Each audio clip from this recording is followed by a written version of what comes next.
ক্যাসেটটি প্রযোজনা ও পরিবেশনা করেছে আল আরব এন্টারপ্রাইজ, হাটহাজারী, চট্টগ্রাম। বিসমিল্লাহির রহমানির রহিম।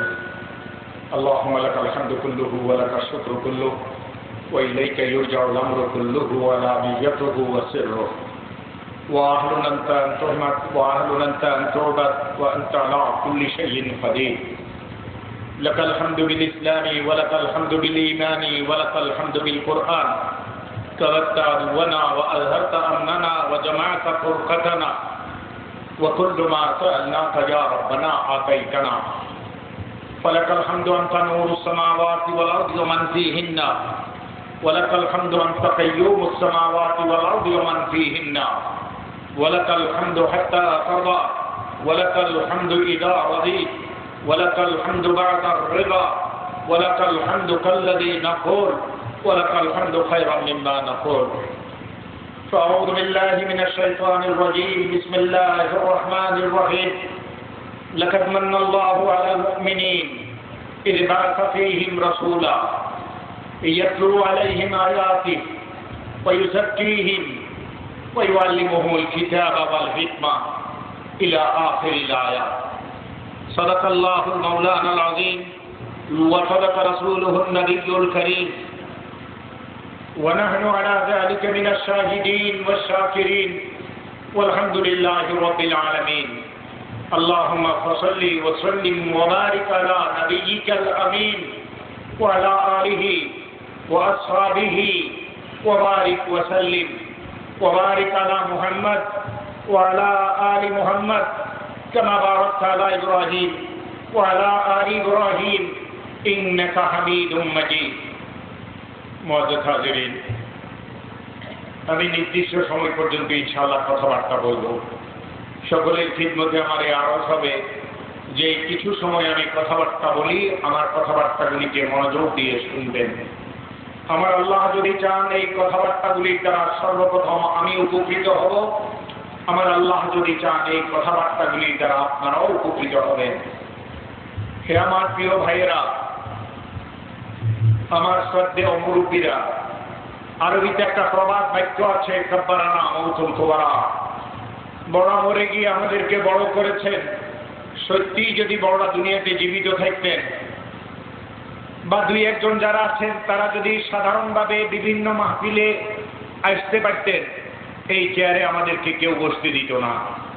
এই চেয়ারে বসতেন হাফিজি হুজুর রহমতুল্লাহ আলাইহি, এই চেয়ারে বসতেন পীরজি হুজুর রহমতুল্লাহ আলাইহি, এই চেয়ারে বসতেন সন্দীপের হুজুর রহমতুল্লাহ আলাইহি, এই চেয়ারে বসতেন চরমোনাই মাওলানা ফজলুল করিম সাহেব রহমতুল্লাহ আলাইহি। তারাও ওয়াজ করতেন, আমরাও ওয়াজ করি। তাদের ওয়াজের পরে মানুষের মনের এক অবস্থা হতো, আমাদের ওয়াজ ও নসিহতের পরে মানুষের মনের এক অবস্থা হয়। তারা যখন ওয়াজ ও নসিহত করতেন, মজলিসে মানুষেরা কান্নাকাটি শুরু করিয়ে দিত। তাদের ওয়াজ ও নসিহতের পরে মানুষেরা মজলিসে তওবা করত, ইস্তেগফার করত, ঈমান এবং আমলে সালেহের আগ্রহকে নিয়ে মানুষেরা বাড়িতে ফিরিয়ে যেত। আর এখন যে মজলিস মাহফিলগুলি হয়, বেশিরভাগ ক্ষেত্রে এরকম দেখা যায়, আপনারা কিছু মৌখিক জমা খরচ করেন। কেউ বলেন প্রথম যিনি বক্তা ছিলেন তার কথাতে অনেক সুর ছিল, দ্বিতীয় যিনি বক্তা ছিলেন তার কথাতে অনেক যুক্তি ছিল, তৃতীয় যিনি বক্তা ছিলেন তার কথাতে অনেক কিস্সা কাহিনীর আলোচনা ছিল। এই মৌখিক জমা খরচ ছাড়া আপনাদের খুব বেশি একটা লাভ হয় না। আমরা যারা বক্তারা আছি, আল্লাহ আমাদেরকে মাফ করুক, আল্লাহ আমাদেরকে মাফ করুক, আল্লাহ আমাদেরকে মাফ করুক।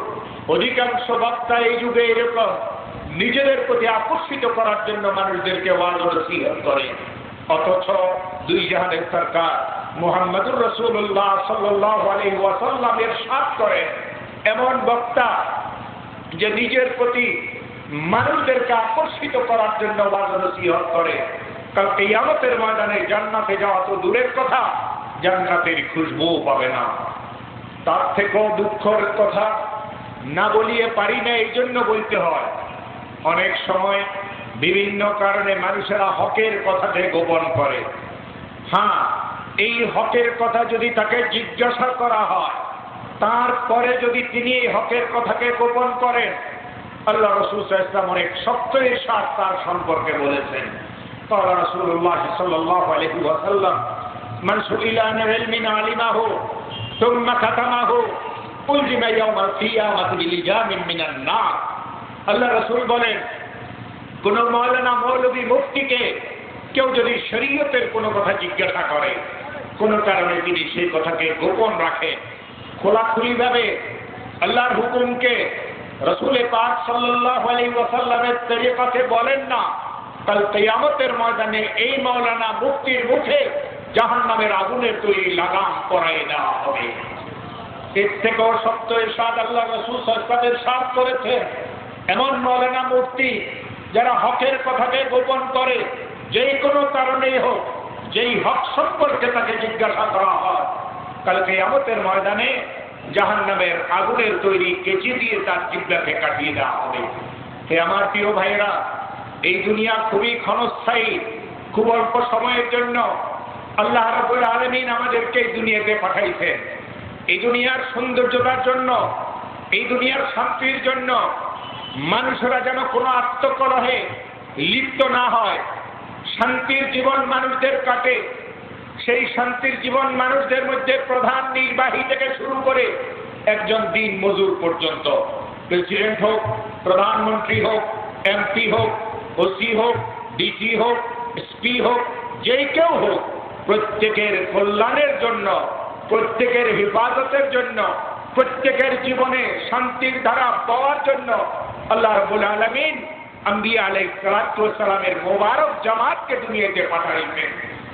নবী রাসূলদের এই তালিমকে, নবী রাসূলদের এই মতাদর্শকে ছাড়িয়ে যখন মানুষ নিজেদের মন গড়া কোনো মতের উপরে চলে, যখন মানুষ বিদআত ও শিরকের দিকে ধাবিত হয়, মাওলায়ে পাকের পক্ষ থেকে সেই মানুষের জন্য শান্তির পরিবর্তে অশান্তির ব্যবস্থা হয়। কোরআনে কারীম পরিষ্কারভাবে এই কথা আমাদেরকে বলেছে। বিসমিল্লাহির রহমানির রহিম, ওয়ামান আরাদা আন যিকরি ফাইন্না লাহু মাঈশাতান দানকা ওয়া নাহশুরুহু ইয়াওমাল কিয়ামাতি আ'মা ক্বালা রাব্বি লিমা হাশারতানি আ'মা ওয়া কাদ কুনতু বাসীরা ক্বালা কাযালিকা আতাতকা আয়াতুনা ফানাসীতাহা ওয়া কাযালিকাল ইয়াওমা তুনসা। জিকিরের পর, আল্লাহর স্মরণের পর, আল্লাহকে চিনার পর, আল্লাহকে মানার পর, আল্লাহর স্মরণের পর, এই পথকে ছাড়িয়ে যখন কেউ অন্য পথকে ধরে, যেই কেউ হোক, ওয়ামান আরাদা আন যিকরি, আল্লাহ স্মরণ থেকে, আল্লাহর ইয়াদ থেকে মানুষ যখন গাফিল হয়, আল্লাহর ইয়াদ থেকে মানুষ যখন তার চেহারাকে ফিরায় নেয়, যেই কোনো কারণেই হোক, অনেক বেশি অর্থের কারণে, ক্ষমতার মালিক হয়ে, ইলম কালাম অনেক শিখিয়ে, কেউ হয়তো প্রশ্ন করতে পারেন, ইলম কালাম শিখিয়েও কি আল্লাহর হুকুম থেকে মানুষ তার চেহারাকে ফিরায়? আরে শয়তানের তো অনেক ইলম ছিল, আল্লাহ পাক তাকে একটা হুকুম না মানার কারণে সব সময়ের জন্য কেবল অভিশপ্ত করেন নাই, সমস্ত অভিশপ্তদের মুরব্বী শয়তানকে বানাই দেওয়া হয়েছে মাওলায়ে পাকের একটা হুকুমকে না মানার জন্য।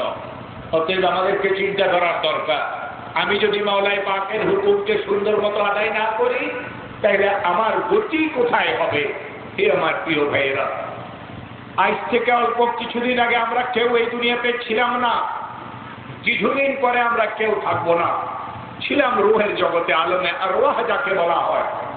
গাউস কুতুব ওলি আবদাল, নবী রাসূল থেকে শুরু করে দুনিয়া এবং আখিরাতের লাইনে যত বড় মানুষ হোক, প্রত্যেকের আদি বাসস্থান ছিল আলমে আরওয়াহ।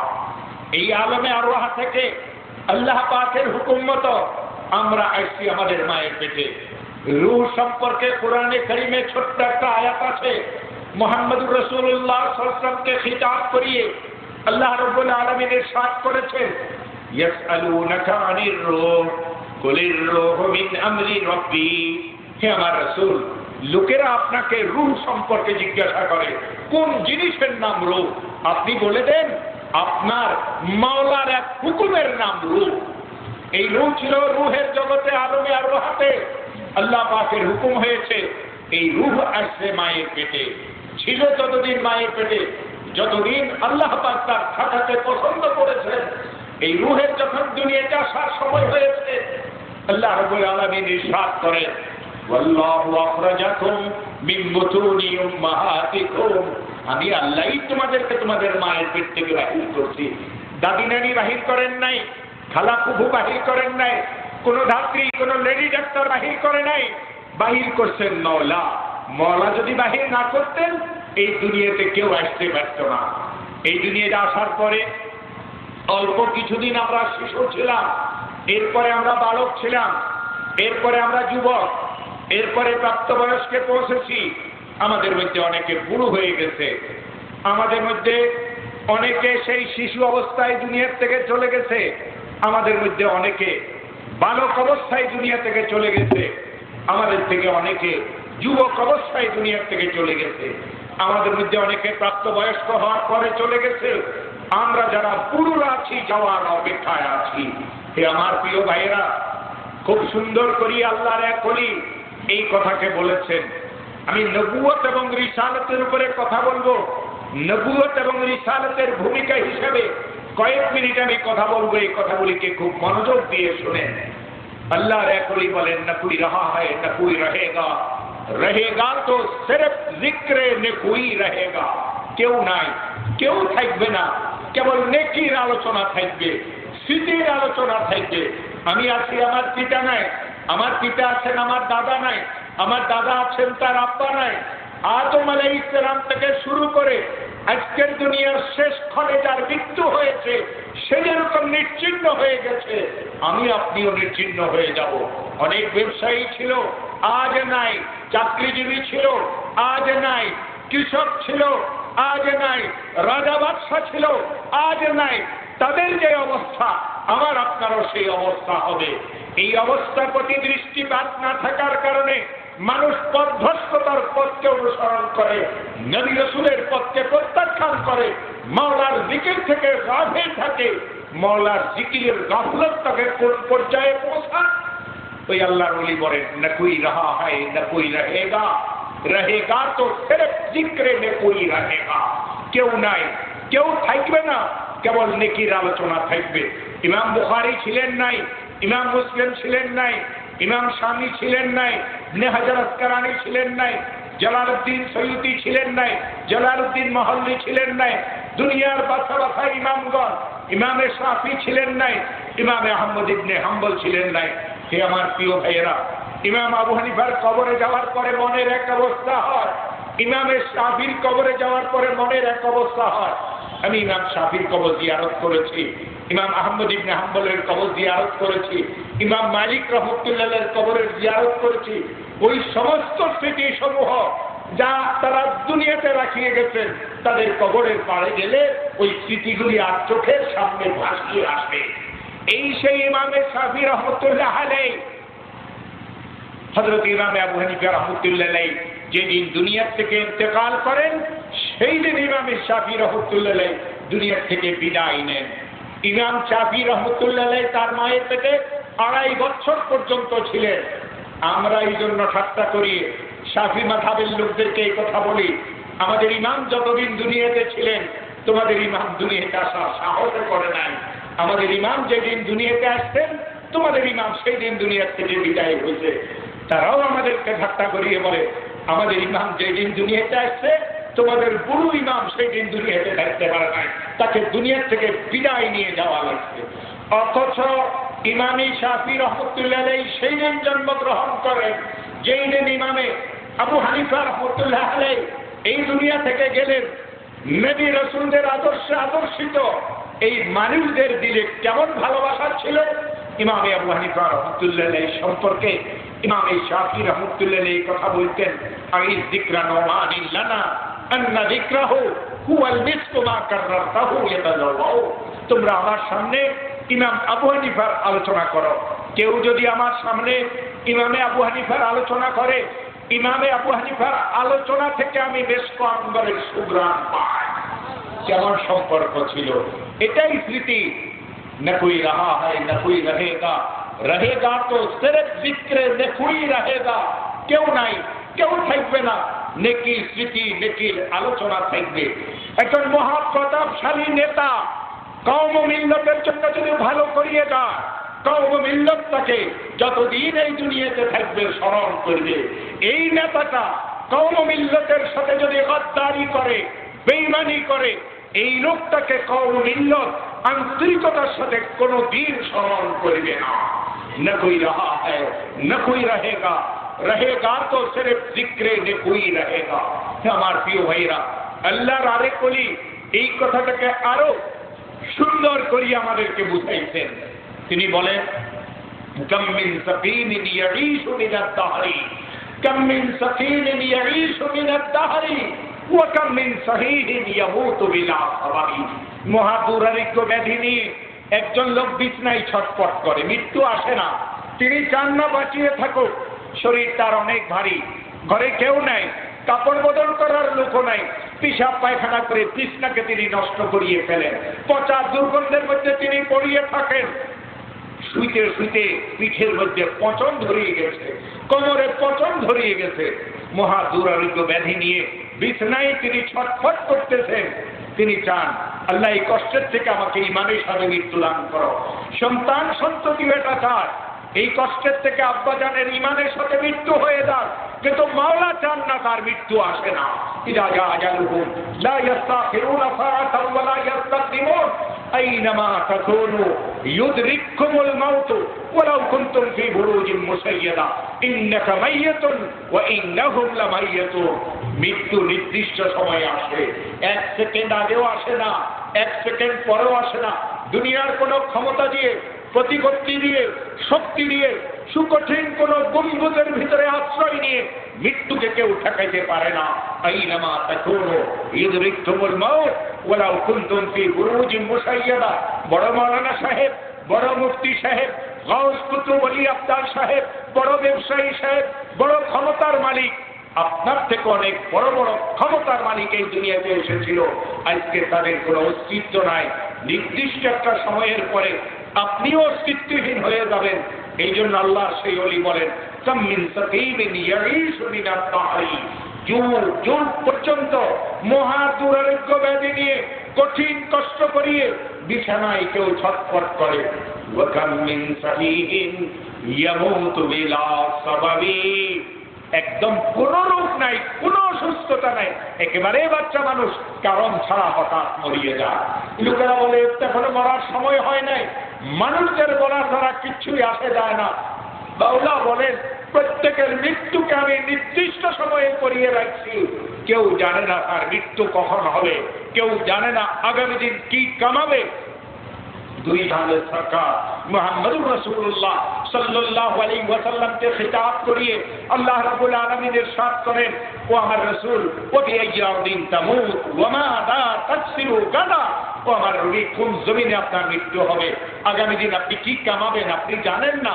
হে আমার প্রিয় ভাইয়েরা, এই জন্য আজকে আমাদেরকে এই সিদ্ধান্ত দিতে হবে, হয় আমরা নবী রাসূলের আদর্শে আদর্শিত হব, আমাদের জীবনকে পরিবর্তন করব, আর যদি এটা না হয় তাহলে আমাদেরকে ওই সমস্ত খারাপ লোকদের, যাদের ইতিহাস আমাদের চোখের সামনে আছে, ফিরাউনের ইতিহাস আমাদের চোখের সামনে, নমরুদের ইতিহাস আমাদের চোখের সামনে, সাদ্দাত কারুনের ইতিহাস আমাদের চোখের সামনে, আবু জাহেল, আবু লাহাব, উতবা, সাইবার ইতিহাস আমাদের সামনে। আল্লাহ রাব্বুল আলামিন তাদের স্মৃতিকে কেবল সংরক্ষণ করেন নাই, সমস্ত দুনিয়ার সবচেয়ে বড় শয়তান ফেরাউন ছিল, যেই দুনিয়াতে খোদাইর দাবি করেছিল। মিশরবাসীদেরকে সেই কথা বলেছিল, ও মিশরবাসী, আনা রব্বুকুমুল আলা, আমি তোমাদের বড় খোদা। মুসা আলাইহিস সালামের জমানা ছিল, জলিলুল কদর নবী ছিলেন মুসা আলাইহিস সালাম। তাওরাত কিতাব আল্লাহ যার উপরে নাযিল করেছিলেন, সাইয়্যিদুনা মুসা আলাইহিস সালামের মতো কালিমুল্লাহর জমানাতে তিনি কালিমুল্লাহকে কেবল অস্বীকার করেন নাই, সাথে সাথে তিনি খোদা হওয়ার দাবি করেছিলেন। কেবল খোদা হওয়ার দাবি করেন নাই, বড় খোদা হওয়ার দাবি করেছিলেন। মাওলা তার কুদরত দেখাইলেন, ইঁদুরের মতো পানিতে চুবাই তাকে মারলেন। মাওলা তাকে এই কথা বুঝাইলেন, ফেরাউন তুই খোদা না, খোদা কোনোদিন পানিতে ডুবেন না, তুই ডুবছ। ফেরাউন তুই খোদা না, খোদা কোনোদিন মরার পরে লাশ হয়ে ভাসিয়ে উঠে না, তোর লাশ একদিন নদীর উপরে ভাসিয়ে উঠছিল, ফিরাউন তুই খোদা না, তোর লাশকে মানুষেরা সংরক্ষিত করিয়ে রাখছে যাতে কিয়ামত পর্যন্ত মানুষেরা তোকে দেখে এই শিক্ষা নেওয়ার পারে ফিরাউনের মতো নিকৃষ্টতম রাষ্ট্রপ্রধান হয়ে যে খোদাইয়ের দাবি করেছিল, খোদাই পাক তাকে আজকে পচা গোবরের শুকনা টুকরার মতো স্মৃতি হিসাবে রাখছেন, দেখিয়ে যেন মানুষেরা শিক্ষা গ্রহণ করে।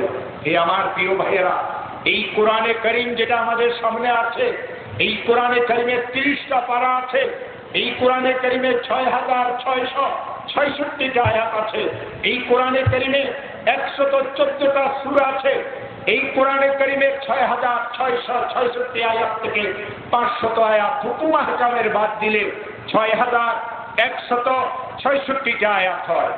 হুকুম আহকামের আয়াতগুলি বাদ দিলে কোরআনে কারীমের এই বাকি আয়াতগুলি কয়েক ভাগে বিভক্ত। 2200 জায়গাতে মাওলাই পাকের শানের বর্ণনা আছে, 2300 জায়গাতে আম্বিয়া আলাইহিস সালামের শানের বর্ণনা আছে, 1800 জায়গাতে মুহাম্মদুর রাসূলুল্লাহর শানের বর্ণনা আছে, 750 জায়গাতে সাহাবায়ে কেরামের শানের বর্ণনা আছে। এই কোরআনে কারীমে কেবলমাত্র 25 জন নবী রাসূলের আলোচনা আছে। রিসালাতের সিলসিলা কোনো নতুন জিনিস না। আদম আলাইহিস সালাম প্রথম সৃষ্টি ছিলেন, তিনিও নবীদের মধ্যে গণ্য ছিলেন, প্রথম নবী মুহাম্মদুর রাসূলুল্লাহ সাল্লাল্লাহু আলাইহি ওয়াসাল্লাম সৃষ্টির সেরা, যাকে সৃষ্টি না করলে আসমান জমিন চন্দ্র সূর্য গ্রহ নক্ষত্র কিচ্ছুকেই সৃষ্টি করা হতো না, তিনি শেষ নবী। প্রথম নবী আদম আলাইহিস সালাম, শেষ নবী মুহাম্মদুর রাসূলুল্লাহ সাল্লাল্লাহু আলাইহি ওয়াসাল্লাম। এই নবী রাসূলদের বিরাট এক মুবারক কাফিলা, এই কাফিলার কেবলমাত্র 25 জনের আলোচনা কোরআনে কারীমে আছে।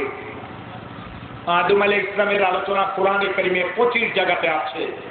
আদম আলাইহিস সালামের পরে কোরআনের বর্ণনা অনুযায়ী ধারাবাহিক নবী এই দুনিয়াতে আসেন হযরত ইদ্রিস আলাইহিস সালাম। ইদ্রিস আলাইহিস সালামের আলোচনা কোরআনে কারীমে 2 জায়গাতে আছে। ইদ্রিস আলাইহিস সালামের পরে ধারাবাহিক নবী কোরআনের আলোচনায় এই দুনিয়াতে আসেন সাইয়্যিদুনা নূহ আলাইহিস সালাম। নূহ আলাইহিস সালামের আলোচনা কোরআনে কারীমে 43 জায়গাতে আছে। সূরাতুন নূহ নামে আল্লাহ একটা আলাদা সূরাও নাযিল করেছেন। বিভিন্ন স্থানে আল্লাহ পাক নূহ আলাইহিস সালামের আলোচনা করেছেন। 43 জায়গাতে আল্লাহ পাক নূহ আলাইহিস সালামের আলোচনা করেছেন। নূহ আলাইহিস সালামের পরে কোরআনের আলোচনায় ধারাবাহিক নবী ছিলেন সাইয়্যিদুনা হুদ আলাইহিস সালাম। হুদ আলাইহিস সালামের আলোচনা কোরআনে কারীমের 7 জায়গাতে আসে। হুদ আলাইহিস সালামের পরে কোরআনে কারীমের আলোচনায় ধারাবাহিক নবীর নাম্বার আসে সাইয়্যিদুনা সালেহ আলাইহিস সালামের। এই সালেহ আলাইহিস সালামের আলোচনা কোরআনে কারীমে আল্লাহ পাক 9 জায়গাতে করেছেন। সালেহ আলাইহিস সালামের এলাকা সংরক্ষিত, হুদ আলাইহিস সালামের এলাকা সংরক্ষিত, নূহ আলাইহিস সালামের এলাকা সংরক্ষিত, ইদ্রিস আলাইহিস সালামের এলাকা সংরক্ষিত, আদম আলাইহিস সালামের এলাকা সংরক্ষিত। এই দুনিয়াতে মুসা ইব্রাহিম আলাইহিস সালাম নামে এক নবী আছেন, যিনাকে আমাদের ধর্মীয় পিতা বলা হয়। কোরআনে কারীম বলেছে মুসলমানদের ধর্মীয় পিতার নাম সাইয়্যিদুনা ইব্রাহিম আলাইহিস সালাম, মিল্লাত আবিকুম ইব্রাহিম, তোমাদের ধর্মীয় পিতা যার মিল্লতের উপরে ইসলাম ধর্মের বুনিয়াদ রাখা হয়েছে তার নাম সাইয়্যিদুনা ইব্রাহিম আলাইহিস সালাম। এই ইব্রাহিম আলাইহিস সালামের আলোচনা কোরআনে কারীমে 69 জায়গাতে আসছে। ইব্রাহিম আলাইহিস সালামের আওলাদের মধ্যে ইসহাক আলাইহিস সালামের আলোচনা কোরআনে কারীমে 17 জায়গাতে আসছে। ইব্রাহিম আলাইহিস সালামের আওলাদের মধ্যে ইসমাঈল আলাইহিস সালামের আলোচনা কোরআনে কারীমে 14 জায়গাতে আসছে। ইব্রাহিম আলাইহিস সালামের আওলাদের মধ্যে লূত আলাইহিস সালামের আলোচনা কোরআনে কারীমে 27 জায়গাতে আসছে। এরপরে বনি ইসরাইলের বড় একজন নবী এই দুনিয়াতে আসেন, যার নাম সাইয়্যিদুনা মূসা আলাইহিস সালাম, যাকে আল্লাহ পাক তাওরাত কিতাব দান করেছিলেন ইহুদিদের কাছে। ইহুদিদের হেদায়েতের জন্য আল্লাহ পাক মূসা আলাইহিস সালামকে পাঠিয়েছিলেন। এই মূসা আলাইহিস সালামের আলোচনা কোরআনে কারীমে 136 জায়গাতে আছে। হযরত মূসা আলাইহিস সালামের পরে সাথে সাথে একজন নবী দুনিয়াতে আসছিলেন, তার নাম ছিল সাইয়্যিদুনা হারুন আলাইহিস সালাম। এই হারুন আলাইহিস সালামের আলোচনা কোরআনে কারীমে 20 জায়গাতে আছে। সুলাইমান আলাইহিস সালাম দুনিয়াতে আসছেন, দাউদ আলাইহিস সালাম দুনিয়াতে আসছেন। দাউদ আলাইহিস সালামের আলোচনা কোরআনে কারীমে 16 জায়গাতে আছে। সুলাইমান আলাইহিস সালামের আলোচনা কোরআনে কারীমে 17 জায়গাতে আছে। ইয়াকুব আলাইহিস সালাম একজন দুনিয়াতে আসছেন, তার আলোচনা কোরআনে কারীমের 17 জায়গাতে আসছে। ইউসুফ আলাইহিস সালাম একজন দুনিয়াতে আসছেন, তার আলোচনা কোরআনে কারীমের 16 জায়গাতে আসছে। ইউনূস আলাইহিস সালাম একজন দুনিয়াতে আসছিলেন, তার আলোচনা কোরআনে কারীমের 4 জায়গাতে আছে। যুলকিফল আলাইহিস সালাম একজন দুনিয়াতে আসছেন, তার আলোচনা কোরআনে কারীমের 2 জায়গাতে আসছে। ঈসা আলাইহিস সালাম এই দুনিয়াতে একজন নবী হিসাবে আসছিলেন, তার আলোচনা কোরআনে কারীমের 2 জায়গাতে আছে। অন্যান্য নবী রাসূলদের যে আলোচনা আছে, উল্লেখযোগ্য নবীদের মধ্যে সাইয়্যিদুনা ঈসা আলাইহিস সালাতু ওয়াস সালামের আলোচনা, যার উপরে ইনজিল কিতাব নাযিল করা হয়েছিল, যে ইনজিল কিতাবকে খ্রিস্টান জগৎ বাইবেল বলিয়ে স্মরণ করে, এই ঈসা আলাইহিস সালামের আলোচনা পুরো কোরআনে কারীমে 59 জায়গাতে আছে। আর হযরত ঈসা আলাইহিস সালামের পরে সর্বশেষ নবী দুনিয়াতে আসেন ঈসা আলাইহিস সালাম। মুহাম্মদুর রাসূলুল্লাহ সাল্লাল্লাহু আলাইহি ওয়াসাল্লামের সাথে 500 বছরের কিছু কম বেশির ব্যবধান ছিল। ঈসা আলাইহিস সালাম যখন দুনিয়াতে আসছিলেন, ইনজিলও এই কথা আছে, কোরআনে কারীমও এই কথা আছে। ওয়াইদ ক্বালা ঈসা ইবনে মারইয়ামা ইয়া বনি ইসরাঈল ইন্নী রাসূলুল্লাহি ইলাইকুম মুসাদ্দিকান লিমা বাইনা ইয়াদাইয়া মিনাত তাওরাত ওয়া মুবাশশিরান বিরাসূলিন ইয়াতি মিন বাদি ইসমুহু আহমদ ফালাম্মা জাআহুম বিল বায়িনাত ক্বালু হাযা সিহরুম মুবিন।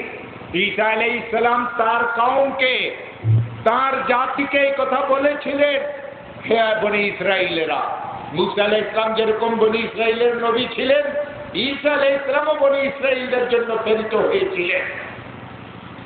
মুসা আলাইহিস সালাম আসমানি কিতাব প্রাপ্ত, দাউদ আলাইহিস সালাম আসমানি কিতাব প্রাপ্ত, ঈসা আলাইহিস সালাম আসমানি কিতাব প্রাপ্ত, সর্বশেষ জনাবে মুহাম্মদুর রাসূলুল্লাহ সাল্লাল্লাহু আলাইহি ওয়াসাল্লাম আসমানি কিতাব প্রাপ্ত। ঈসা আলাইহিস সালাম তার কওমকে কথা বললেন, হে বনি ইসরাইল, ইন্নী রাসূলুল্লাহি ইলাইকুম, আমি তোমাদের কাছে আল্লাহর পক্ষ থেকে প্রেরিত রাসূল। ইন্নী রাসূলুল্লাহি ইলাইকুম, কেমন রাসূল? মুসাদ্দিকান লিমা বাইনা ইয়াদাইয়া মিনাত তাওরাত, আমার সামনে যে তাওরাত নামের কিতাব আছে, মুসা আলাইহিস সালামের উপরে নাযিলকৃত কিতাব, সেই কিতাবের আমি সত্যায়নকারী। মুসাদ্দিকান লিমা বাইনা ইয়াদাইয়া মিনাত তাওরাত ওয়া মুবাশশিরান বিরাসূলিন ইয়াতি মিন বাদি ইসমুহু আহমদ, আমার পরে একজন নবী আসবেন, তার সুসংবাদদাতা আমি। মুবাশশিরান বিরাসূলিন ইয়াতি মিন বাদি ইসমুহু আহমদ, আমার পরে আরেকজন নবী আসবেন, তার সুসংবাদদাতা আমি, তার নাম হবে আহমদ মুস্তাফা সাল্লাল্লাহু আলাইহি ওয়াসাল্লাম। মাঝে দিয়ে একটা ছোট্ট কথা শুনিয়ে নেন। হযরত মাওলানা সেনাউল্লাহ পানিপতি রহমতুল্লাহ একবার ট্রেনে সফর করতেছিলেন। আমি চিটংয়ের ভাষাতে ওয়াজ করতে পারি না, আপনারা কি আমার ভাষা বুঝেন? হযরত মাওলানা সেনাউল্লাহ পানিপতি সাহেব রহমতুল্লাহ একবার ট্রেনে সফর করতেছিলেন। শয়তান মারদুদ গোলাম আহমদ কাদিয়ানী, মিথ্যা নবুয়তের দাবিদার, সেও সেই ট্রেনে সফর করতেছিল। হযরত মাওলানা সেনাউল্লাহ পানিপতি রহমতুল্লাহ আলাইহি গোলাম আহমদ কাদিয়ানীকে দেখে জিজ্ঞাসা করেছিলেন, কি রে গোলাম আহমদ, তুই নাকি নবুয়তের দাবি করেছ? বলে, হুজুর আমি একা দাবি করি নাই, আমার এই দাবির পিছনে কোরআনের আয়াত আছে, কোরআন এই কথা সাক্ষী দেয় আমি নবী হয়ে দুনিয়াতে আসবো। হযরত মাওলানা সানাউল্লাহ পানিপতি রহমতুল্লাহ বললেন, তুই বল কোন আয়াত আছে এমন যে আয়াতে তোর উল্লেখ আছে? যে আয়াত আমি এখন ঈসা আলাইহিস সালামের পড়লাম, এই আয়াত সে পড়িয়ে বলে, কুরআনে কারীমে আল্লাহ বলেছেন আমার পরে একজন রাসূল আসবেন যার নাম হবে আহমদ, আমি সেই আহমদ। হযরত মাওলানা সানাউল্লাহ রাহমাতুল্লাহ বললেন, তুই তো আহমদ না, তুই তো গোলাম আহমদ, তোর নাম গোলাম আহমদ। কোরআন বলেছে আসবে আহমদ, তুই হইছ গোলাম আহমদ, তোর নামের সাথে আহমদের সাথে কিসের সম্পর্ক? হুজুর আসলে আমার নাম আহমদ, লোকেরা গোলাম আহমদ মশহুর করিয়ে দিয়েছে। হযরত মাওলানা সানাউল্লাহ পানিপতি রহমতুল্লাহ হাসি দিয়ে বললেন, তোর নামের গোলাম বাদ দিয়ে কেবল আহমদ যদি রাখা হয়, কোরআনের এই আয়াত অনুযায়ী তোর দাবি তুই নবী হয়ে যা। গোলাম আহমদ বললে নবী হয় না, গোলাম বাদ দিয়ে শুধু আহমদ যদি রাখা হয় তুই নবী হয়ে যা। আমার নাম সানা আল্লাহ, আমার নামের সানা বাদ দিলে আমি আল্লাহ হয়ে যাই, আমি আল্লাহ বলতেছি তোকে নবী করিয়ে পাঠায় দেয়।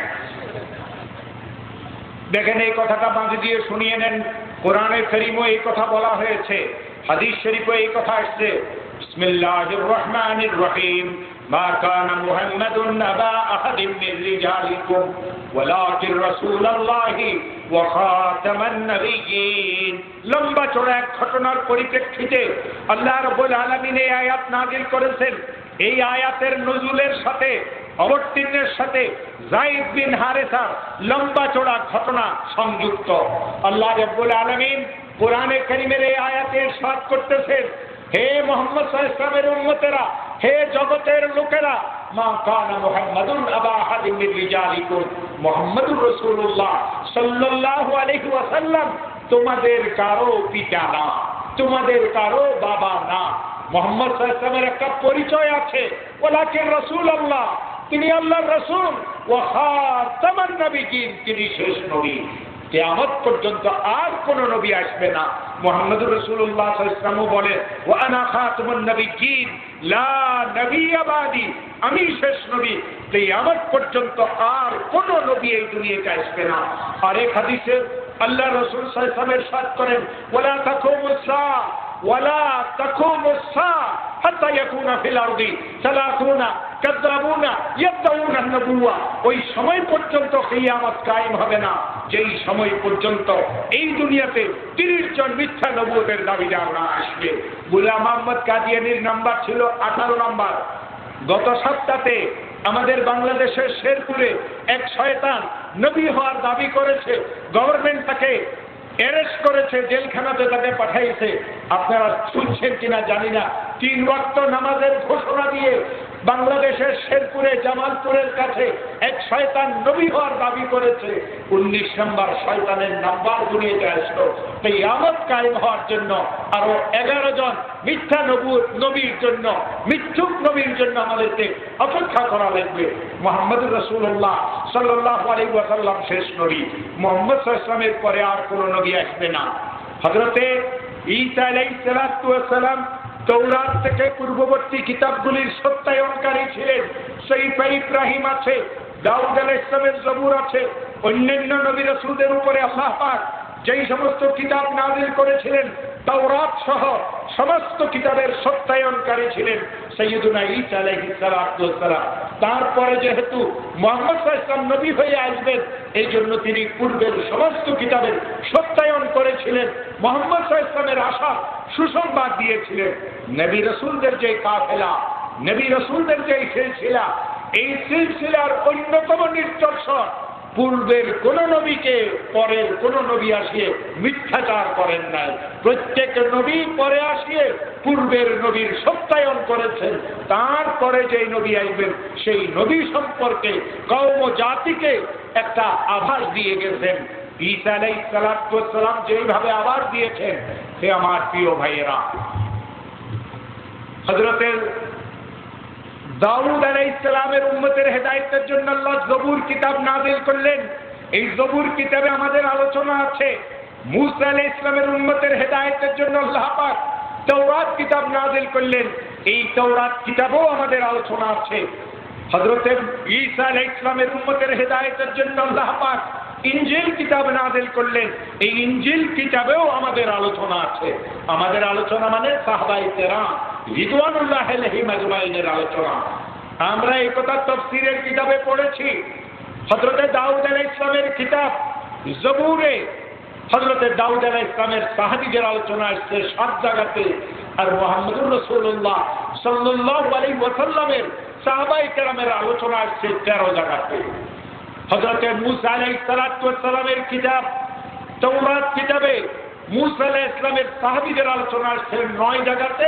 মুহাম্মদুর রাসূলুল্লাহ সাল্লাল্লাহু আলাইহি ওয়াসাল্লামের সাহাবাদের আলোচনা আসছে 14 জায়গাতে। হযরতে ঈসা আলাইহিস সালামের উপরে নাযিলকৃত কিতাব ইনজিল কিতাবে হযরতে ঈসা আলাইহিস সালামের সাহাবীদের আলোচনা আসছে 9 জায়গাতে। আর হযরতে মুহাম্মদুর রাসূলুল্লাহ সাল্লাল্লাহু আলাইহি ওয়াসাল্লামের সাহাবাদের আলোচনা আসছে 13 জায়গাতে। আসমানি কিতাব সমূহে সাহাবায়ে কেরামদের আলোচনা আসছে।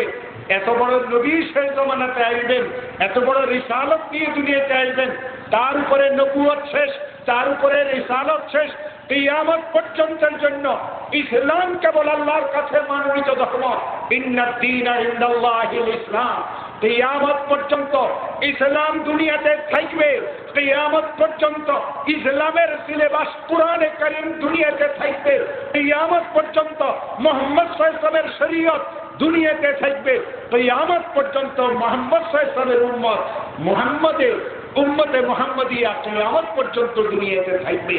কোরআনে কারীম এই কথা আমাদেরকে জানাইছে, ইনজিল আমাদেরকে এই কথা জানাইছে, জবুর এই কথা আমাদেরকে জানাইছে, তাওরাত আমাদেরকে এই কথা জানাইছে। কোরআনে কারীম সর্বশেষ কিতাব, কোরআনে কারীম সবচেয়ে সহি কিতাব। কোরআনে কারীম তার প্রাথমিক আলোচনাতে এই কথা বলেছে, যালিকাল কিতাবুল লা রাইবা ফি, এই কিতাবে সন্দেহের কোনো অবকাশ নাই।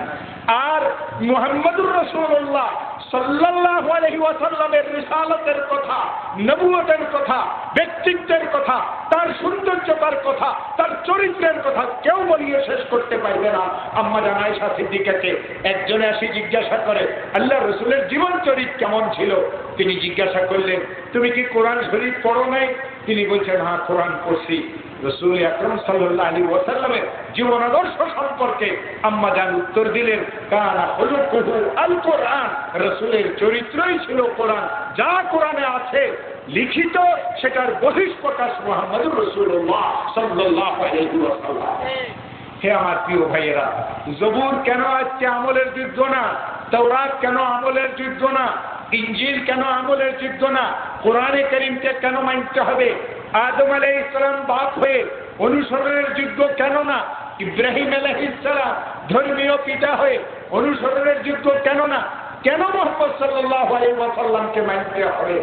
এই কথা বলার আগে আমি ওই কথাকে বলবো, রাসূলের আদর্শ বিবর্জিত সমাজ ব্যবস্থা মানুষকে দুনিয়ার জীবনের বিপদে ফেলিয়ে দেয়। বিসমিল্লাহির রহমানির রহিম।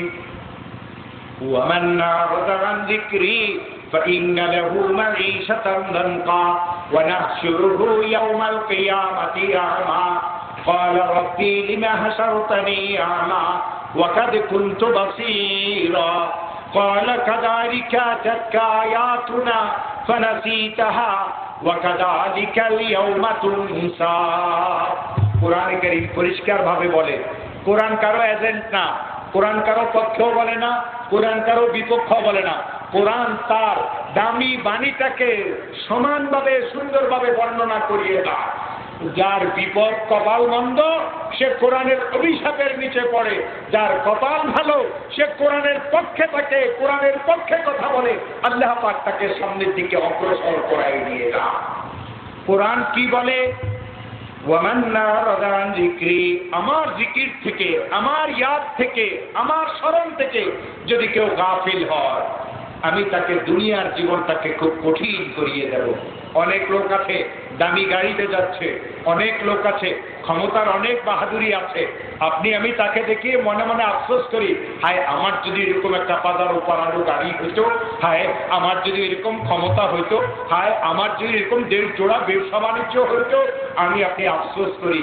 আমি আপনি যেই শান্তিতে ঘুমাই, আপনি তার জীবনকে নিয়ে তালাশ করিয়ে দেখেন, রাত্রে শান্তির সাথে সে ঘুমাইতে পারে না, তার দুঃখের কোনো শেষ নাই, সন্তান সন্ততি তাকে মানে না, স্ত্রী তাকে 3 বার প্রত্যেক দিন ঝুৎকার দেয়, দুনিয়ার বাহ্যিক ক্ষমতায় আচ্ছাদিত সে মাওলায়ে পাকের জিকির থেকে দূরে থাকার কারণে মাওলায়ে পাক বলতেছেন এই কথা, ইন্না লাহু মাঈশাতান দানকা, আমি তাকে কষ্টের জীবন দান করি, দুনিয়ার জীবন।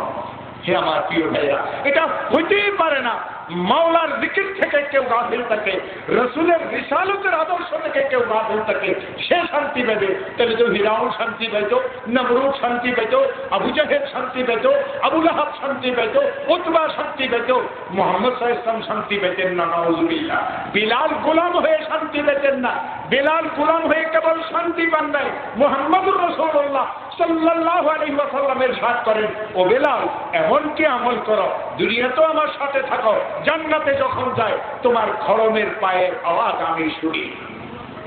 কেমন মর্তবা আল্লাহ দান করেছেন। আবু জাহেলকে তো সেই মর্তবা দান করেন না। এই সেই আবু জাহেল মুহাম্মদুর রাসূলুল্লাহ সাল্লাল্লাহু আলাইহি ওয়াসাল্লামের দরবারে আসে মুহাম্মদ সাল্লাল্লাহু আলাইহি ওয়াসাল্লামকে পরীক্ষা করার জন্য। যুগে যুগে গাউস কুতুব আলী আব্দালদেরকে, আল্লাহর নেক বান্দাদেরকে শয়তান প্রকৃতির লোকেরা পরীক্ষা করেছিল। সর্বযুগে আল্লাহ পাক আল্লাহর নেক বান্দাদেরকে জয় যুক্ত করেছিলেন। আবু জাহেল পাথরের ছোট্ট ছোট্ট কণাকে হাতে নিয়ে আসে, দরবারে রিসালাতে আসে, মুহাম্মদুর রাসূলুল্লাহ সাল্লাল্লাহু আলাইহি ওয়াসাল্লামের সামনে এই মুষ্টিবদ্ধ হাতকে দেখায় বলে, হে মুহাম্মদ ইবনে আব্দুল্লাহ, বলো আমার হাতের মুঠের ভিতরে কি আছে। মুহাম্মদুর রাসূলুল্লাহ সাল্লাল্লাহু আলাইহি ওয়াসাল্লাম মনে মনে হাসলেন। আবু জাহেলকে জিজ্ঞাসা করেন, আবু জাহেল মালুন, তোর হাতে কি আছে তা আমি বলবো না, তোর হাতের মুঠের ভিতরে যারা আছে তারা বলবে আমি কে। রাসূল আকরাম সাল্লাল্লাহু আলাইহি ওয়াসাল্লামের এই কথা শুনিয়ে আবু জাহেল বলে, আচ্ছা তাইলে বলো। রাসূল আকরাম সাল্লাল্লাহু আলাইহি ওয়াসাল্লাম আবু জাহেল হাতের দিকে ইশারা করিয়ে বললেন, তোমরা যারা আবু জাহেলের হাতের মুঠের ভিতরে আছো তোমরা বলো আমি কে। ছোট্ট ছোট্ট মক্কার পাথরের কণা একসাথে চিৎকার মারিয়ে বলি উঠছে, আশহাদু আল্লা ইলাহা ইল্লাল্লাহ ওয়া আশহাদু আন্না মুহাম্মাদান আবদুহু ওয়া রাসূলুহু। আবু জাহেলের কপালে হিদায়াত ছিল না, পোড়া কপাল ছিল, মন্দ কপাল ছিল। আজকের মন্দ কপালের লোকেরা আবু জাহেলের জীবনী থেকে শিক্ষা গ্রহণ করে না।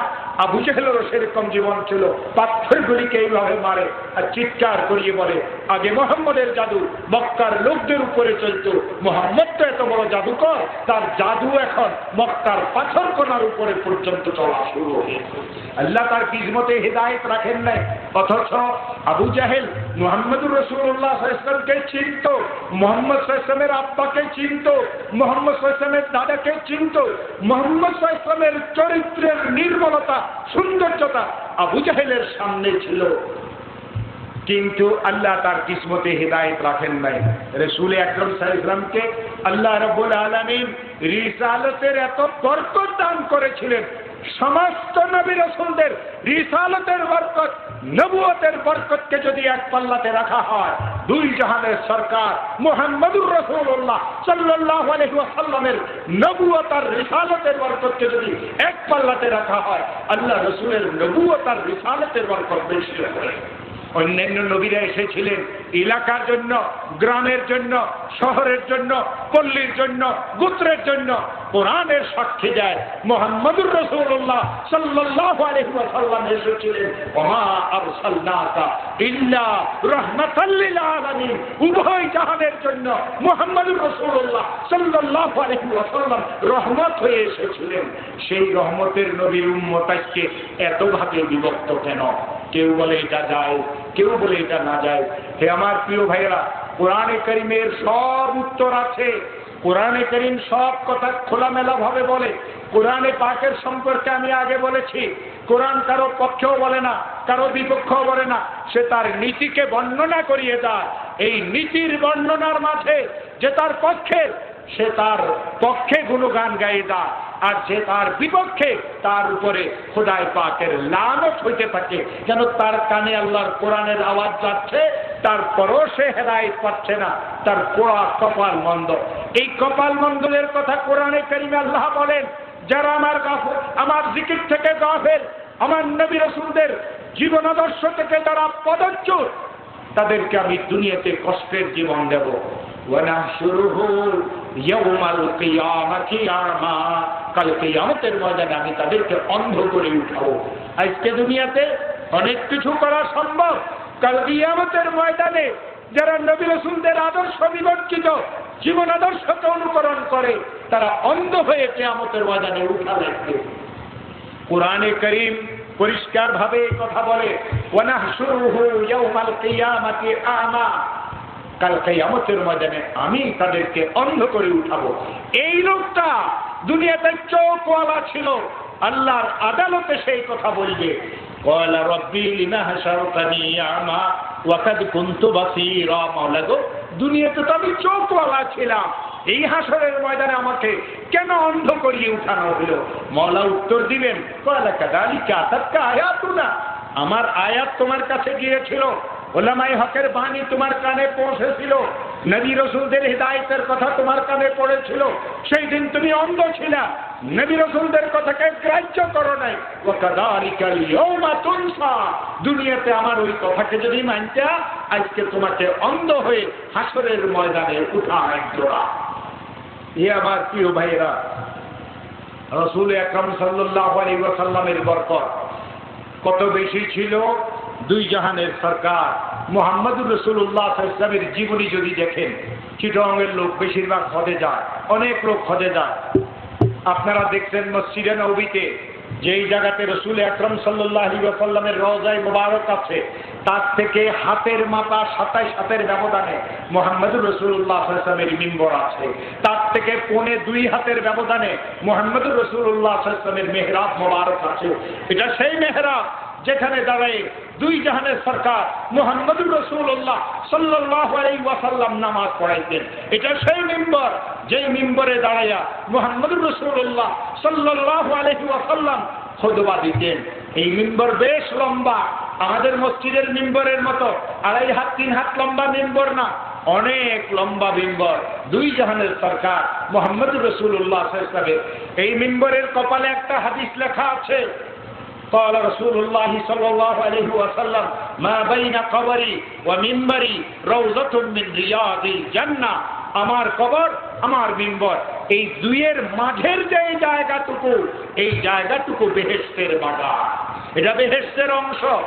হাজী সাহেবরা যখন দুই জাহানের সরকার মুহাম্মদুর রাসূলুল্লাহ সাল্লাল্লাহু আলাইহি ওয়াসাল্লামকে সালাম পেশ করতে মসজিদে নববীতে হাজির হন, প্রত্যেকেই চেষ্টা করে রিয়াদুল জান্নাতে 2 রাকাত নফল পড়িয়ে আল্লাহর কাছে কান্নাকাটি করিয়ে সাহায্য প্রার্থনা করিয়ে দুই জাহানের বাদশার সামনে যাব, হায়াতুন নবীর সামনে যাব, আল্লাহর রাসূলকে সালাম করব, আল্লাহ যেন আমার এই সালামকে কবুল করেন। 2 রাকাত নামাজ পড়িয়ে হাজিরা চোখের পানি ফেলিয়ে লাইন ধরে মুহাম্মদুর রাসূলুল্লাহ সাল্লাল্লাহু আলাইহি ওয়াসাল্লামকে সালাম করতে যাওয়ার জন্য।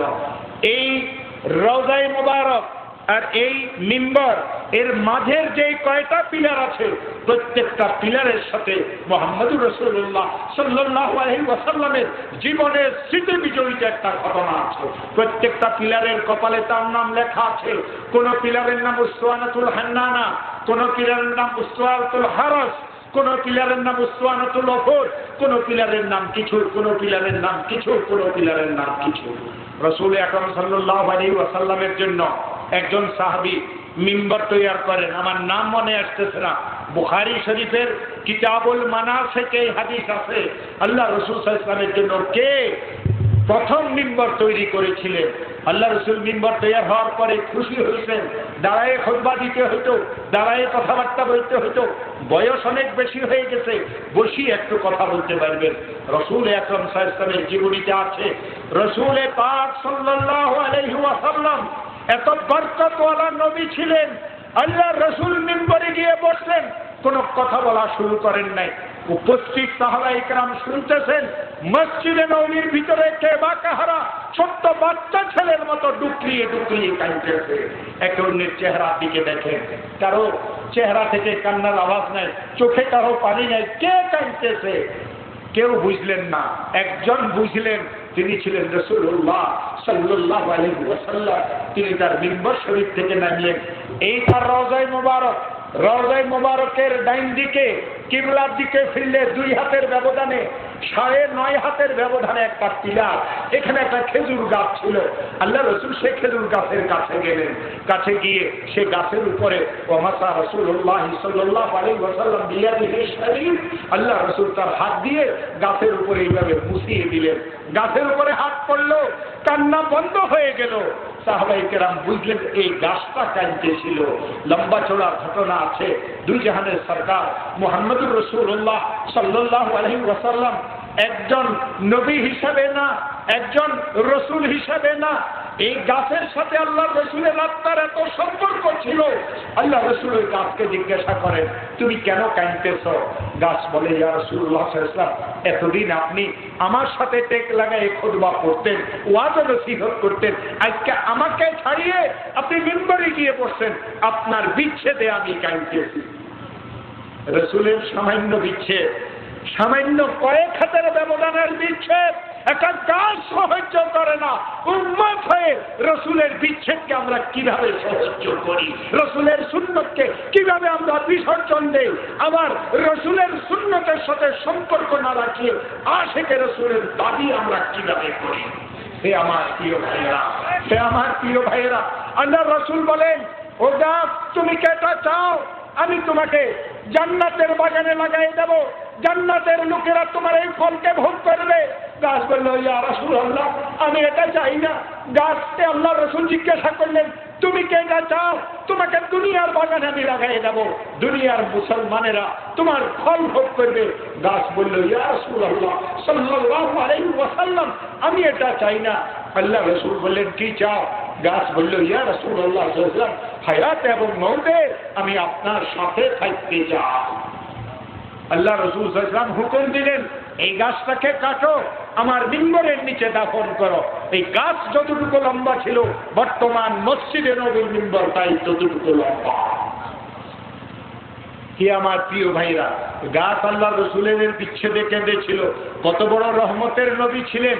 সাহাবাই কেরাম দেখেন, একদিন মসজিদে নবীর ভিতরে একটা উট প্রবেশ করতেছে। সাহাবাই কেরাম বাধা দেওয়ার চাইলেন, আল্লাহ রসুল নিষেধ করলেন, বাধা দিও না, ওকে আসতে দাও। উটটা আসলো, মিম্বরের কাছে আসলো, তার মুখটা দুই জাহানের সরকার মুহাম্মদুর রাসূলুল্লাহ সাল্লাল্লাহু আলাইহি ওয়াসাল্লামের কানের কাছে আনলো। উট কথা বলতেছে, রাসূল সাল্লাল্লাহু আলাইহি ওয়াসাল্লাম মাথা আস্তে আস্তে না হয়ে উটের কথা শুনতেছেন। উটের দুই চোখ থেকে পানি যাচ্ছে। হাদিসের শব্দ, ওয়া বাকা রাসূলুল্লাহ সাল্লাল্লাহু আলাইহি ওয়াসাল্লাম বিবুকাইহি। আল্লাহ রসুল উটের কান্না দেখিয়ে তার চোখ থেকেও পানি যাচ্ছে। উটের মাথার উপরে আল্লাহ রসুলের হাত, তার মাথার উপরে আল্লাহ রসুল মুছে দিচ্ছেন আর জিজ্ঞাসা করতেছেন, অমুক সাহাবী কি আমার মজলিসে আছো? একজন সাহাবী দাঁড়ায় বলে, ইয়া রাসূলুল্লাহ সাল্লাল্লাহু আলাইহি ওয়াসাল্লাম, লাব্বাইক ওয়া সাদাইক, আমি সেই সাহাবী। রাসূল আকরাম সাল্লাল্লাহু আলাইহি ওয়াসাল্লাম বললেন, এটা কি তোমার উট? সাহাবী বললেন, ইয়া রাসূলুল্লাহ সাল্লাল্লাহু আলাইহি ওয়াসাল্লাম, এটা আমার উট। রাসূল আকরাম সাল্লাল্লাহু আলাইহি ওয়াসাল্লাম ইরশাদ করলেন, ও আমার সাহাবী, এই উটটা বুড়ো হয়ে গেছে, কাজ করার শক্তি তার কমিয়ে গেছে, সে তোমার বিপক্ষে আমার কাছে নালিশ নিয়ে আসছে। তুমি তার দ্বারা অনেক কাজ করাও, তাকে ঠিক মতো খাবার দাও না। রাসূলুল্লাহ সাল্লাল্লাহু আলাইহি ওয়াসাল্লাম বললেন, ও আমার আদরের সাহাবী, এই উটটাকে বাজার মূল্যে আমার কাছে বিক্রি করিয়ে দাও। আল্লাহ রসুল উটটাকে কিনে নিলেন, তার মাথায় হাত বুলাই দিয়ে বললেন, যাও তুমি মদিনার অলিগলিতে ফিরবে, মানুষেরা কলার চামড়া, তরমুজের চামড়া, পরিত্যক্ত খাবার যা ফেলবে সেগুলিকে খেয়ে তুমি তোমার জীবিকা নির্বাহ করবে। তোমাকে আজ থেকে আর কেউ কষ্ট দিবে না, তোমার দ্বারা আজ থেকে কেউ কাজ নেবে না। এই উট খুশি খুশি মসজিদে নববী থেকে বাইরে হলে না। মুহাম্মদুর রাসূলুল্লাহ সাল্লাল্লাহু আলাইহি ওয়াসাল্লাম যেই সমস্ত গোলাম বান্দীদেরকে আজাদ করেছিলেন, ওয়ামিন মুতাকাই রাসূলুল্লাহ সাল্লাল্লাহু আলাইহি ওয়াসাল্লামের একটা লিস্টি আছে, সেই লিস্টিতে উটটার নামও আছে। হে আমার প্রিয় ভাইরা, ওই সেই গাছ, যে গাছ রসুলের বিচ্ছেদে কেঁদেছিল, সেই রসুল সাল্লাল্লাহু আলাইহি ওয়াসাল্লামের বিচ্ছেদের কাঁদার কারণে ওই গাছের কপালে আজ লেখা আছে উসওয়ানা হান্নানা। এটা সেই গাছ যেটা মুহাম্মদুর রাসূলুল্লাহ সাল্লাল্লাহু আলাইহি ওয়াসাল্লামের বিচ্ছেদে কেঁদেছিল। হে আমার প্রিয় ভাইয়েরা, রসুলের উম্মত হওয়ার দাবি করা খুব সহজ। এক হাদিস আসছে, অনেক শক্ত হাদিস। قال رسول الله صلى الله عليه وسلم لا يكون أحدكم مؤمنا حتى أكون أحب إليه من والده وولده والناس أجمعين। আল্লাহ রাসূল বলেন, তোমাদের মধ্যে থেকে কেউ পরিপূর্ণ মুমিন হতে পারবে না ওই সময় পর্যন্ত যতক্ষণ পর্যন্ত তোমার অন্তরে আমি মুহাম্মদুর রাসূলুল্লাহ সাল্লাল্লাহু আলাইহি ওয়াসাল্লামের মহব্বত, তোমার পিতামাতা, তোমার সন্তান সন্ততি, দুনিয়ার সকলের থেকে বেশি না হবে। হে আমার ভাইয়েরা, কাউকে ফাতাওয়া জিজ্ঞাসা করার দরকার নাই। নিজের বিবেকের কাছে নিজের গেরিবানে মুখ ঢালিয়ে নিজেকে জিজ্ঞাসা করি, রসুলের মহব্বত কতটুকু, দোকানের মহব্বত কতটুকু, রসুলের মহব্বত কতটুকু, সন্তান সন্ততির মহব্বত কতটুকু, রসুলের মহব্বত কতটুকু, ক্ষেত কামার চাকরি বাকরির মহব্বত কতটুকু, তাইলে এর উত্তর জানিয়ে যাব। একজন মহিলা সাহাবিয়ার ঘটনা শুনেন। ওহদের ময়দানের ঘটনা আছে। মুহাম্মদুর রাসূলুল্লাহ সাল্লাল্লাহু আলাইহি ওয়াসাল্লাম সম্পর্কে শয়তান এই কথা মশহুর করে দিয়েছিল, ইন্না মুহাম্মাদান কাদ কুতিল, নাউযু বিল্লাহ, নাউযু বিল্লাহ, নাউযু বিল্লাহ। মুহাম্মদুর রাসূলুল্লাহ সাল্লাল্লাহু আলাইহি ওয়াসাল্লামের জীবনের কঠিন বিপর্যয়ের দিন ছিল উহুদের দিন। হে আমার প্রিয় ভাইয়েরা, 2 দিন আল্লাহ রাসূল সাল্লাল্লাহু আলাইহি ওয়াসাল্লাম মক্কার জীবনে একবার ব্যথা পেয়েছিলেন মনে, মদিনার জীবনে একবার ব্যথা পেয়েছিলেন মনে। এই 2 ব্যথার কথা বিশদ আকারে বুখারী শরীফের মধ্যে আছে। মক্কার জীবনে আল্লাহ রাসূল ব্যথা পেয়েছিলেন আবু তালিবের ঈমান ছাড়া হেদায়েত ছাড়া দুনিয়া থেকে যাওয়া। এই সেই আবু তালিব, আল্লাহু আকবার, মুহাম্মদুর রাসূলুল্লাহ সাল্লাল্লাহু আলাইহি ওয়াসাল্লাম দুনিয়াতে আসার আগে আব্বা জানের ইন্তেকাল হয়। মক্কা মদিনার মাঝখানে আবুয়া নামক এক জায়গাতে আব্বা জানের কবর। এই আব্বা জানের কবরের পাশে আম্মা জানেরও ইন্তেকাল হয়। ওই আবুয়াতে পাশাপাশি আব্বা আম্মা 2 জন শুয়ে রয়েছেন। অল্প বয়সে মা হারানোর পরে দাদা আব্দুল মুত্তালিবের কাছে আসে। 8 বছর বয়স পর্যন্ত আব্দুল মুত্তালিব 2 জাহানের সরকার মুহাম্মদুর রাসূলুল্লাহ সাল্লাল্লাহু আলাইহি ওয়াসাল্লামকে লালন পালন করেন। আব্দুল মুত্তালিবের 8 বছর বয়স যখন রাসূল সাল্লাল্লাহু আলাইহি ওয়াসাল্লামের ইন্তেকাল হয়, দাদা জানের আবু তালিবের লালন পালনে আসেন 2 জাহানের সরকার মুহাম্মদুর রাসূলুল্লাহ সাল্লাল্লাহু আলাইহি ওয়াসাল্লাম। আবু তালিবের মৃত্যু পর্যন্ত মুহাম্মদুর রাসূলুল্লাহ সাল্লাল্লাহু আলাইহি ওয়াসাল্লাম আবু তালিবের তত্ত্বাবধানে ছিলেন। হাদিস শরীফে পাওয়া যায় আবু তালিবের ঘরে আল্লাহ রাসূল থাকতেন, আবু তালিবের ঘরে আল্লাহ রাসূল খাইতেন। আবু তালিব সফরে যেতেন, মুহাম্মদুর রাসূলুল্লাহ সাল্লাল্লাহু আলাইহি ওয়াসাল্লামকে সাথে নিয়ে যেতেন। এমনকি আবু তালিবের হাতে 25 বছর বয়সে হযরতে খাদিজাতুল কুবরার সাথে রাসূলুল্লাহ সাল্লাল্লাহু আলাইহি ওয়াসাল্লামের বিবাহ হয়। এই আবু তালিবের ঘরে থাকা অবস্থাতে মুহাম্মদুর রাসূলুল্লাহ সাল্লাল্লাহু আলাইহি ওয়াসাল্লাম নবুয়ত পান। নবুয়ত প্রাপ্তির পরে কিছু সংখ্যক লোক কেবল মুসলমান হয়। সেই সময়ে মক্কার লোকেরা একদিন আবু তালিবের ঘরে আসি এই কথা বলেছিল, হে আবু তালিব, আপনি হাশিমীদের মধ্যে বয়োজ্যেষ্ঠ ব্যক্তিত্ব, বুড়ো মানুষ, আপনাকে আমরা শ্রদ্ধা করি। আপনার ভাতিজা আমাদের দেবদেবীর সম্পর্কে যে কঠোর সমালোচনা করে, একজনকে মানার কথা আমাদেরকে বলে, আপনি হয়তো আপনার ভাতিজাকে বলেন সে যেন তার দাওয়াতকে বন্ধ করে, আর না হয় আপনি যদি তাকে সামলাইতে না পারেন আমাদের সুপর্দ তাকে করে দেন। মুহাম্মদুর রাসূলুল্লাহ সাল্লাল্লাহু আলাইহি ওয়াসাল্লাম ঘরের ভিতর থেকে আবু তালিবের সাথে মক্কার শয়তানদের এই কথাবার্তা নিজে শুনতেছিলেন। আবু তালিব তাদেরকে বুঝাই শুনাই বিদায় করিয়ে দিলেন।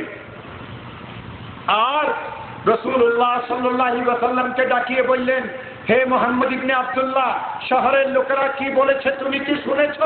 মুহাম্মদুর রাসূলুল্লাহ সাল্লাল্লাহু আলাইহি ওয়াসাল্লাম বললেন, হ্যাঁ চাচা যান, আমি শুনেছি। হাদিসের শব্দ আবু তালিব যেটা বলেছিলেন সেটা ছিল এই, আবু তালিব বলেছিলেন, হে আমার ভাতিজা, আমি বুড়ো হয়ে গেছি, এমন কোন বোঝা আমার কাঁধে চাপাইও না, মা লা আতীকু বিহি, যেই বোঝাকে বহন করার ক্ষমতা আমার নাই। আমার সময় শেষ।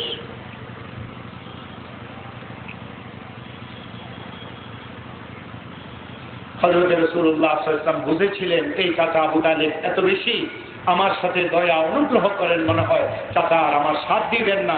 রাসূল পাক সাল্লাল্লাহু আলাইহি ওয়াসাল্লাম বলেছিলেন, হে আমার চাচা, এই মক্কার লোকেরা সূর্যকে যদি ডান হাতে আনিয়ে দেয়, চন্দ্রকে যদি বাম হাতে আনিয়ে দেয়, আমি আমার দাওয়াতের কাজকে বন্ধ করব না। হয় তারা ইসলাম কবুল করবে, অথবা আমি আল্লাহর রাস্তাতে শহীদ হয়ে যাব। আল্লাহ রাব্বুল আলামিন মুহাম্মদুর রাসূলুল্লাহ সাল্লাল্লাহু আলাইহি ওয়াসাল্লামের মহব্বত আমাদেরকে দান করুন, নবুয়ত ও রিসালাতের বরকত আল্লাহ পাক আমাদেরকে দান করুন। আল্লাহ পাক এই উম্মতের হিফাজত করুন। আল্লাহ রাব্বুল আলামিন এই উম্মতকে মুহাম্মদুর রাসূলুল্লাহ সাল্লাল্লাহু আলাইহি ওয়াসাল্লামের অনুকরণ করার তৌফিক দান করুন। সুবহান রাব্বিকা রাব্বিল ইজ্জাতি আম্মা ইয়াসিফুন ওয়া সালামুন আলাল মুরসালিন ওয়ালহামদুলিল্লাহি রাব্বিল আলামিন ওয়া আখিরু দাওয়ানা আনিল হামদুলিল্লাহি রাব্বিল আলামিন।